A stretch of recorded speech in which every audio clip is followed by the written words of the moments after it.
You guys. Okay, well, next up we've got. Oh, wait. Underrated or Jebaited?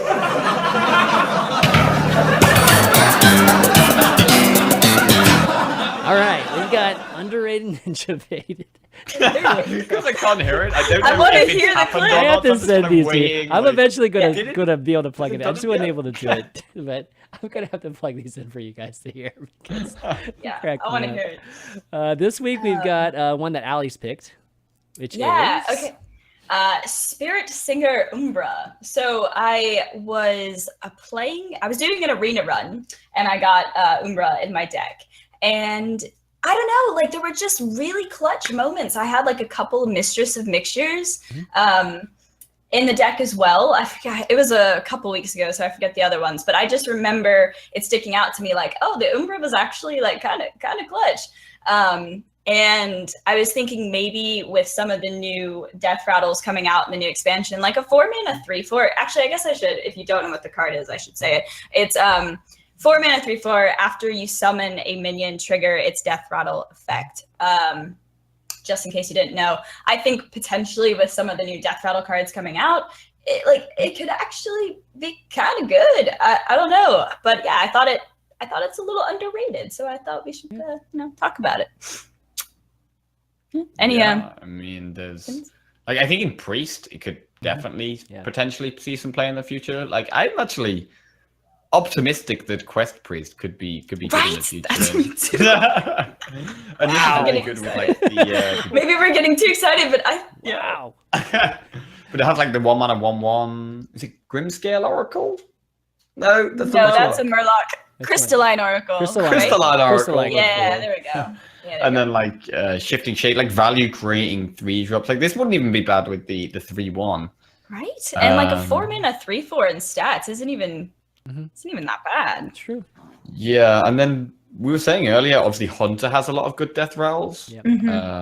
You've got the Canny Grandmother, Infested Wolf, High Main, play this on 4, and then coin out High Main, that kind of thing.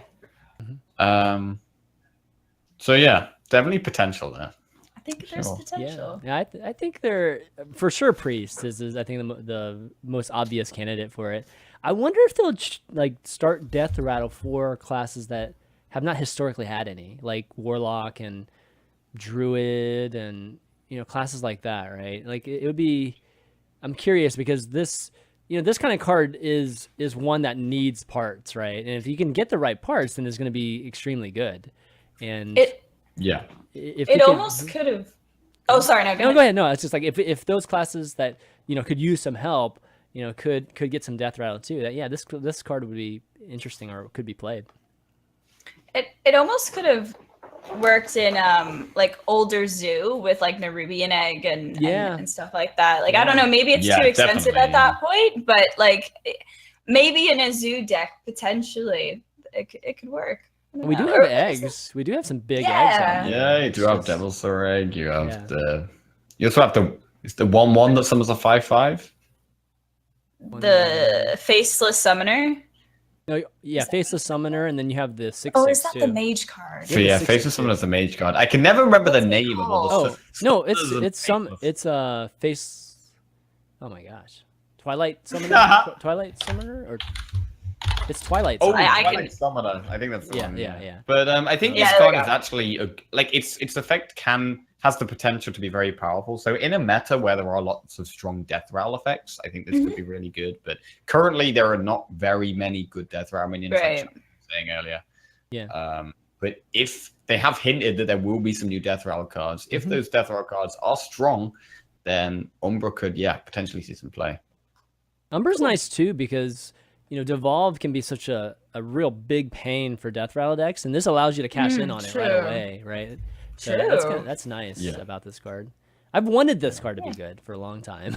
It's just I think it might be. Yeah, it's just been tough to get out there. Well, we'll see. Yeah, it's a good card. Definitely a good card for us to discuss. So thanks for bringing that. Okay, well, next up we've got. Behold my mighty invention! Mekkatorque's Workshop, some of y'all's favorites. We got a ton of submissions this week, so we could only choose through obviously just the ones that we thought were the best ones. And what we're gonna do, by the way, guys, is each week we'll take a look at the ones that were submitted that week. So if you want to resubmit yours because we didn't get it in this week, then you're happy to do that, and we'll take a look at it next week. But we got 3 of them, and actually I made one too. So these are the ones that we got from you guys. So Donald L actually submitted Avalanche Bison, which is right here. It's a hunter card. Yes, it's a hunter card, and he's introducing a new Bison's awesome. Smoke. Exactly. Smart. He introduces a new keyword, which is overkill, and the overkill is whatever damage you do above that, like let's say you're killing a minion that has 4 health, whatever damage you do over 4 health, like when you overkill something, it goes straight to the hero's face, like your opponent's face. So yeah. Okay. With this one, this is a 4 mana, a 7/1 hunter card. It's a common card or neutral card, and then charge common card. Charge overkill. So it's a 7/1. So you're most likely going to overkill something with 7. This card is absolutely broken. Yeah, This would be the best card in the game. right. I know, right? If it worked like what's it called, Charge Devil Sword or something, where like you can't attack the face, then Yeah, it would be better. I would agree. It would be much more. You know what I mean? It would Like, be much more yeah. reasonable. I like the concept though of overkill. I think it's good. Yeah, It's I agree actually. Because so many times you have to make inefficient trades. Like this time you can actually not feel bad about making inefficient trades. Plus it has the going face aspect, similar to like Knuckles. It's kind of similar. It's to kind of like Knuckles. Yeah, you're right. Actually, You're like trading a bit, but also pushing damage to face. Generally, what Hunter's trying to do, trying to get the board, trade, and then go face. So I do like the idea of overkill. Yeah, but this card is way too strong. Yeah, it's like turn 8, 14 damage, Force of Nature, Savage Roar. Yeah, that's what reminds me of that. Yeah, I like it too. I mean, for those of you, by the way, that don't know what we're doing with Mekkatorque's Workshop, this is the segment where we have custom cards sent in, submitted in, and we discuss it. Just a kind of idea, just throw around some ideas. Maybe Blizzard's listening to and might pick up on some of these too. But yeah, with this, I like the over. Like we talked about mana leftover last week, and then now we're talking about overkill too with the damage done. I like it. I mean, I like this added complexity. Like a little bit of added math that has to go on, and adds a little bit more to the skill cap, of the game. And this is a way to add complexity without actually adding a brand new element, like a resource element or anything like that. So it is a nice way to kind of finesse some more complexity, and I don't know. I think it's kind of cool. I think this card particularly would be just crazy amazing, but I think the overkill concept is great. Yeah, is good. So thanks Donald L for sending that in. Next up we've got Tim B, and he has a card called The Last Heir, which is another hunter card. I guess we're just doing hunter all day. And I love the artwork. This is a 1 mana spell, rare card. Discover a card from the bottom of your deck. And he gives an explanation, a little bit of an explanation, which was, you can maybe try to find that Deathstalker Rexar, but at the same time, it gives you information of what's at the bottom of your deck too. It tells you, right? So that's a lot of information. Actually. Yeah, exactly. So what do you guys think? It's like, if I'm just thinking if you were playing a Reno deck or something, I mean, obviously Reno's not standard, and you saw the Renos in the bottom half of your deck, and you're playing like against Smork Warrior or something. Yeah. Be able to give you you get an extra Reno view of the game. Yeah. Oh, that's true. That's true. Sorry, I forgot the discover part of it, which is the main part.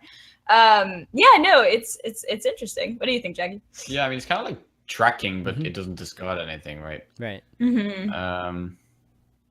Well, it tells you specifically where they are too. So I think. Yeah, I mean, I think the kind of The thing about discovering it from the bottom of your deck and the fact that it gives you information of what you're not going to draw, there are certain decks where that matters a lot. So like Freeze Mage, for example, if your Alex is right at the bottom of your deck, that's really kind of, I mean, obviously you get in your hand, but it's kind of stuck, but it's like enabling you to get that combo piece rather than it being at the bottom of the deck. Whereas Hunter doesn't have that so much. Hunter isn't, I guess with the hero card is the big one, because there are some matchups where you're going to really want the value of the Zombies. But there aren't really many Hunter combo decks and cards that you're like, oh, I need this card. Unless you're playing some kind of Miracle Hunter with Yogg, you'd be like, yeah, 2 Yoggs, I'll take it. Right. But, I do like the card, but I think the idea of it discovering it from your bottom of your deck is better for certain, other decks classes where you're reliant on a very specific card, or 1 or 2 cards. Yeah. Okay. That makes sense. Yeah, it's a pretty smart card though. I definitely like that added information. It's definitely cool. Okay, so thanks Tim B for that. Bendrick B, who's the guy that's been helping out with the bumpers. So he has a card that's very fitting for the theme of the expansion. Let me bring it up here. Where is it? Where is it? Uh-oh. Do I have it here? I might not have it. Okay, I might have to do mine first, and I'll go and snag that one.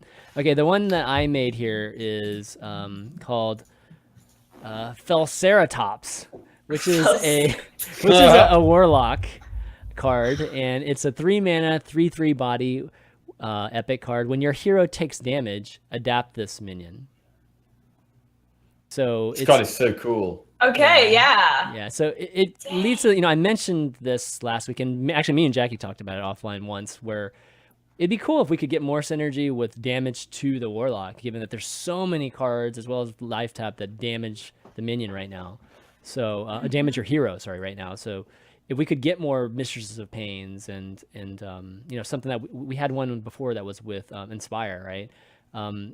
It would be very fitting, very synergistic with what's going on right now. So I figured, with the whole Ngoro theme with adapt and things, and maybe we could figure that out. And it's interesting because there's a decision not to hit the hero in the face, right? Like you have to hit minions, or otherwise you'll buff this guy up.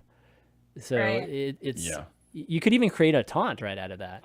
Like I don't know how that works. Like on his turn, I'm not sure how the interaction would be, because like if he hits you in the face, then what happens, right?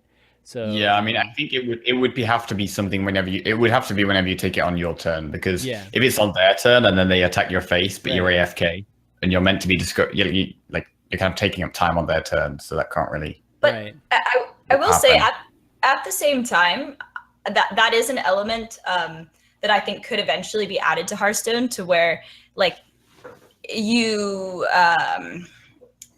like something is happening on your, even though it's your opponent's turn, the fact that you might be able to do something as well, like it would be a completely new like mechanic. But I do think that interacting on your opponent's turn like could be really cool for the game, and I don't know how you would balance it, but I think it's a really neat, like it would be really cool if they could do that, but I think it just, in specifically Hearthstone, I don't think it would work because of the time limit of your turn. Like you have, 70 seconds or something, and then that's a good point. You can just. What would be cool though that could accomplish something in between that would be, protect the king, right? protect the king, right? That crazy bad card that is the warrior card. It'd be cool if it was essentially like that, but it was more like Unleash, where there was no taunt, but on the text was if your hero is attacked, or if your hero loses any health, then you immediately turn into a taunt minion. That's cool. Maybe that would be a happy medium, potentially.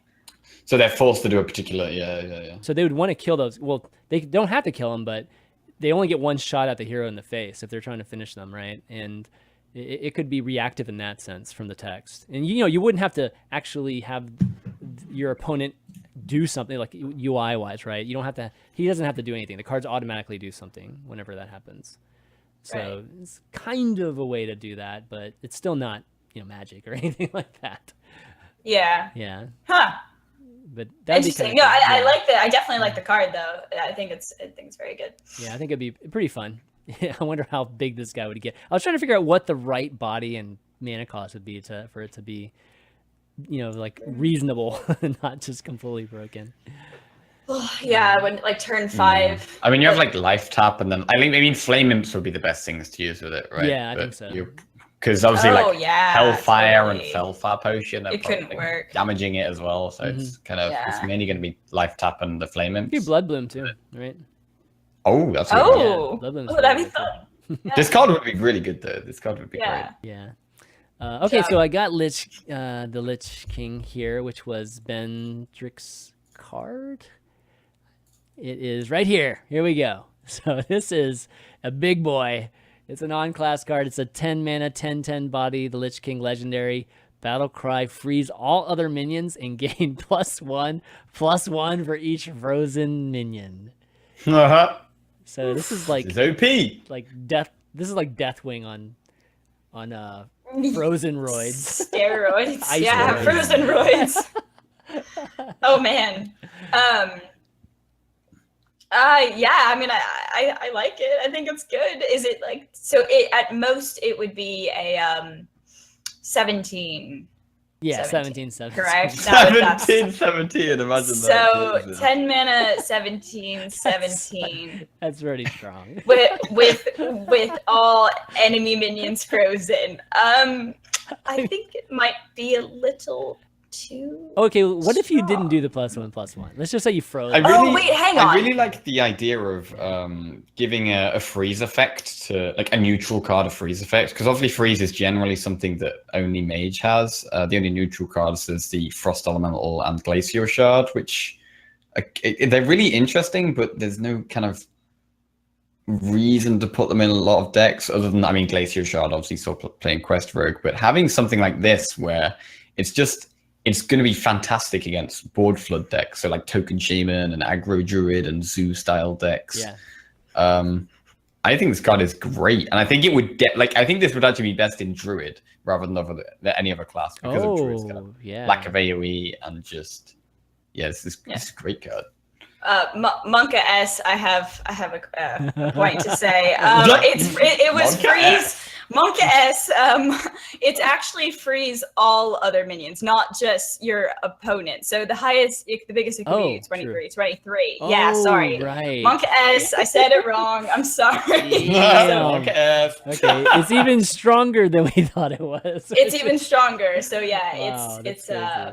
all other minions. Sorry about that. Read it wrong. That's okay. No, that's really, really good. No, I'd be a little afraid if it was a common card or just like a non-class card, just because freeze is definitely something that people don't love because of the uninteractiveness. It is late go. It's a pretty late game type of card, so maybe people wouldn't react quite as vehemently to it.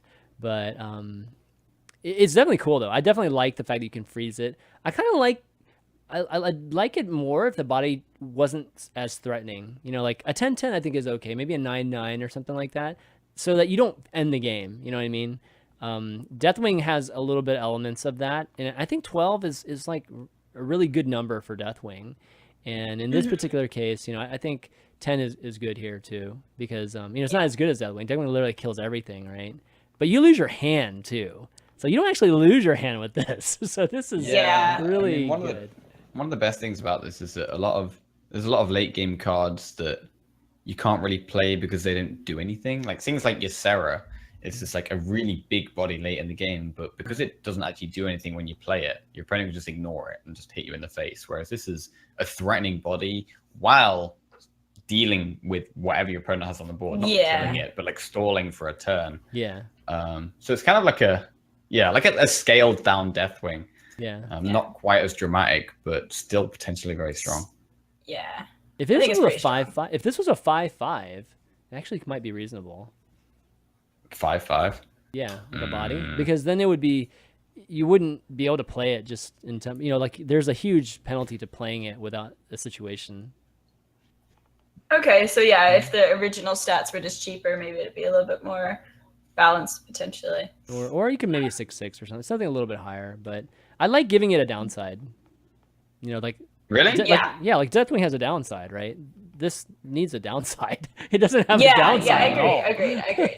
Like, so I don't know. I think I'd like it a little bit better. It's good. Maybe though. 8-8. 8-8. Okay. Yeah, 8-8. Yeah. On average, it'll probably be like a Deathwing then. Okay. Well, anyways, thanks everybody for submitting your cards. Again, you can submit some more cards, or if you have any ideas, you can go ahead and send those to valuetown@chanmanv.tv. We'll take a look at it for next week. And patrons always get priority, so just know that. Mention it too in your emails. Mention if you're a patron or not, just because like right now I have to verify all the time, and it can be pretty tough to do that constantly because people have different names a lot of times, like in their patrons or Patreon accounts and stuff. All right. Well, our final segment is. If you've got questions, I know I've got the answers. All right, Q&A time, email Q&A particularly, and these are all this is one actually we got from Ahmed N, which is from my experience. I found at low ranks, players are terrible playing around secrets and overcommitting to board clears. From that, I think it is a good choice to play 2 copies of Brawl at low ranks, but to cut to 1 at higher ranks. Also, Secret Mage is a good choice at low ranks because of how terrible people are playing around secrets. Do you guys agree, or am I just being result-oriented? What do you guys think? I really like the comment about the brawl thing because players who play at the top level are used to playing around the same decks all the time, and they're thinking if you're so take the brawl for example, you're against a quest warrior, you're expecting them to have 2 executes, 2 brawls, 2 primordial drakes, and so they're always looking to play around. Like before turn 5, you're not going to overcommit everything into a brawl. Right. You're going to kind of stagger your threats and never really play into the brawl if you can avoid it. So I do actually really like the sound of it. However, brawl is so impactful in a lot of games and can win you games on its own. So I think realistically, with that specific example, probably play 2 brawls. Even though it makes the logic makes sense because people are going to be playing around it, and so you can kind of take advantage of them playing around it. I think it's just too good to not play. Yeah, I think your head's definitely in the right place. Like I like that you thought about that, but I think with like Jackie's saying, with the brawl example, and I guess it depends what deck you're playing, but if you're playing Control Warrior, like you need 2 copies of brawl. Like if you're playing against aggro, you just need it. The Secret Mage part of your question is interesting because I feel like when I play Secret Mage, I have much more success with it at lower ranks, like on the climb up. And then when I get into a higher bracket, it just doesn't seem to work as well for me. And that's probably because people know how to play around it. So yeah, I kind of agree with you on the Secret Mage a little bit. Yeah. I think I agree too.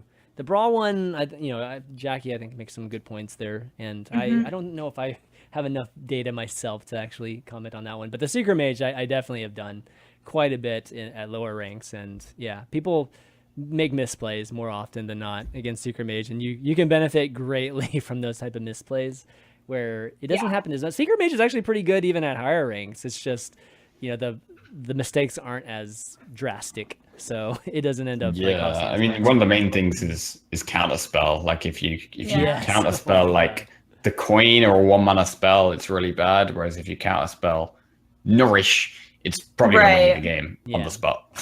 Absolutely. But sometimes you have to throw your counterspell into the coin because the good players will just hold on to their coin the entire game. True. You know what I mean? And you can't afford. And if you have 2 counterspells in your hand, you've got to play one eventually. Right. So like Spellbender into Paladin, like if it's a really secret heavy list, and they play Spellbender, I'm not gonna steed a minion on turn 6 if there are 2 secrets out, but I don't know. Yep, I hear you. I've learned that lesson very, very well because of too many steeds or blessing the kings, and it's just like literally game ending when that happens.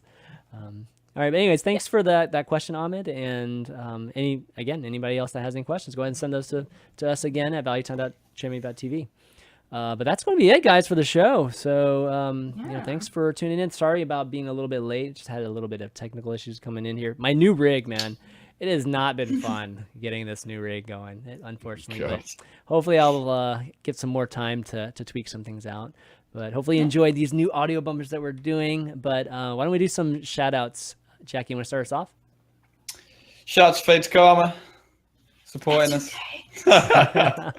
Helping us continue as streamers. Shout out to Chanman and Allie, co-hosts. For a fantastic show as usual. Shout out to all our patrons for supporting us and continuing to help us and continue us doing what we love doing. And thank you to everyone who's watching the stream. Love you all. I think Jackie just covered every single shout out I had. I should have actually toned it down. Double up on it. Pile on top of it. Tone down the appreciation, Jackie. No, so yeah, pretty much all those shout outs. Also, just point of interest, if you've been on Twitch, you've probably seen like a red banner about net neutrality. And if you care about having like an open and free internet where like service providers aren't really controlling what you're allowed to see in the internet without paying for it and all that good stuff, go make a comment to the FCC. Like on Twitch, it'll kind of instruct you on how to do it. So I don't really need to explain too much, but yeah, just look into it. If you want the open and free internet, I just thought I'd make a shout out for that because it's important to me. So if it's important to you, you should say something about it. And always thank you to the patrons, anyone watching and supporting the show, to our team, like I said, Jackie, you guys, and yeah, that's all for me. Yeah, that net neutrality thing, you can't miss it, guys. Just go to Twitch. It's this giant red thing at the top. Yeah, so, you won't miss it. Definitely click it there. Yeah, totally. I'll round things out. Thanks, obviously, to both of you guys for doing the show. It's great having you back too, Allie from Shanghai. We missed you last week. Yeah. And everybody for watching, of course, and listening too. If you guys are listening on iTunes, let me know just what you guys like, or if you guys like the bumpers and stuff. We're still trying to tweak them, and I'm just starting to get used to using them. So, any comments, or feedback like that, definitely let me know. And you can find the VODs for Value Town on my YouTube channel, youtube.com/ChanManV. You can find all of our Twitters here, and then the show's Twitter is at ValueTownGG. And I will have both the VOD and the audios up in the next probably hour, maybe half hour. I don't know, depending on how fast I do it right after this. But that's going to be it, guys, for Value Town this week. So for Jackie Chan, Allie, and myself, ChanManV, we'll see you next week. Bye, guys. Later. Yeah.